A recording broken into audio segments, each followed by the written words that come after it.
Баштайбыз. Бул жерде Гапыр Мадаминов агайыбыздын өмүр баянынан баштаганбыз биринчи бети.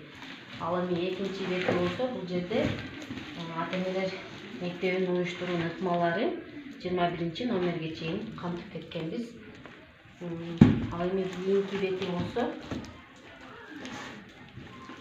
бул жерде кыргыз элинин боз үйүн формасында кеткен урматтуу ата-энелер үчүн. Андан кийинки бетибиз болсо ата-энелер үчүн зарыл кеңештер кеткен. Андан кийинки бетибизде бул жерде баланын эң жакшы көргөн тамагы кайсыл деген жана балаңыз бир нерсеге кубанып сүйүндүбү деген ылайыктуу темалар кетилген. Андан кийинки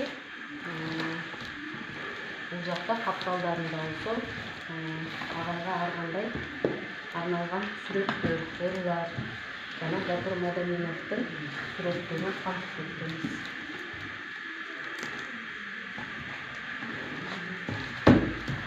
Ошентип башкы бетине